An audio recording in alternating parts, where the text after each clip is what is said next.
నవత TV ప్రేక్షకులకి ముందుగా బోనాల పండుగ శుభాకాంక్షలు.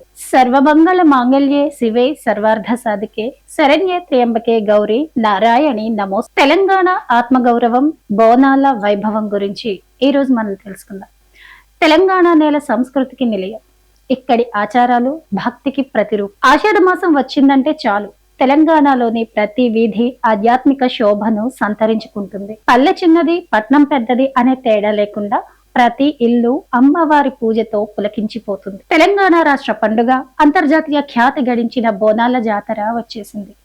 భక్తి శ్రద్ధలు, హైందవ సంప్రదాయాలు, కాకతీయుల కాలం నాటి వీర చరిత్రల సమాహారమే ఈ బోనాల పండుగ. అయితే ఈ బోనాల పండుగ యొక్క పూర్వ వైభవం గురించి మనం తెలుసుకున్నట్లయితే ఇది కాకతీయుల నాటి పండుగ. బోనాల పండుగకు ఈనాటి చరిత్ర కాదు, దాదాపు 1000 ఏళ్ల ఘనమైన చరిత్ర ఉంది. మన వీర తెలంగాణను పాలించినటువంటి కాకతీయ రాజుల కాలంలోనే ఈ ఉత్సవాలు మొట్టమొదటిసారిగా ప్రారంభమయ్యాయని చరిత్ర చెబుతోంది. ఇక గోల్కొండలో తొలి పూజ ప్రారంభమవుతుంది. కాకతీయ చక్రవర్తులలో ప్రముఖుడైన ప్రతాపరుద్రుడు గోల్కొండ కోటలోని శ్రీ జగదాంబిక ఆలయంలో బోనాల సమయంలో ప్రత్యేక పూజలు నిర్వహించినట్లు ఆధారాలు ఉన్నాయి. నవాబుల కాలంలోనూ అప్రతిహతంగా, ఆ తర్వాత వచ్చినటువంటి ముస్లిం నవాబులు సైతం ఇక్కడి హిందూ సంప్రదాయాలను గౌరవించి పూజలు జరుపుకునేందుకు అనుమతులు ఇచ్చారు. ఇక ఆనాటి నుండి నేటి వరకు కూడా మన భాగ్యనగరంలో గోల్కొండ జగదాంబిక అమ్మవారి ఆలయంలోనే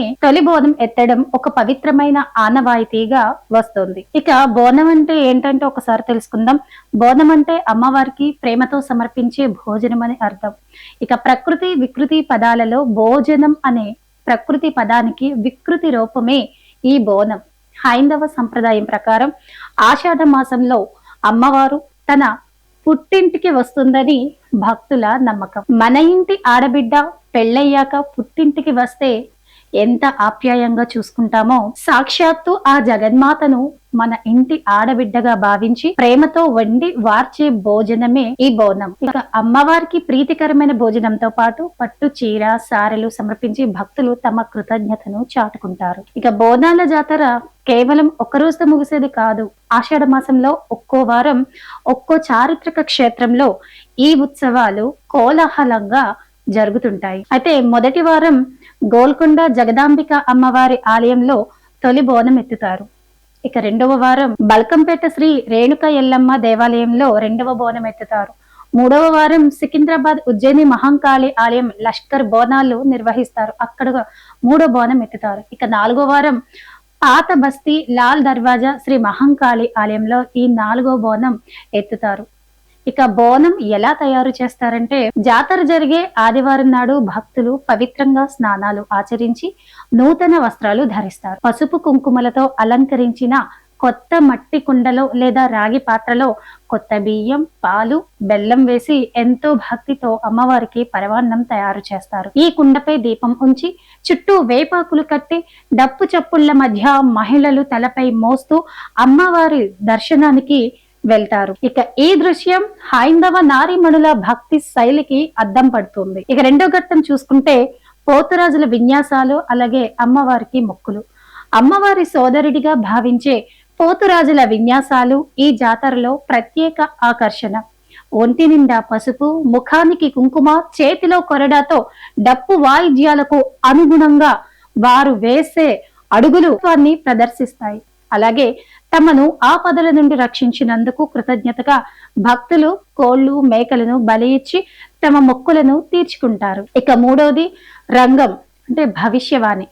జాతరలో అత్యంత కీలకమైన ఘట్టం రంగం.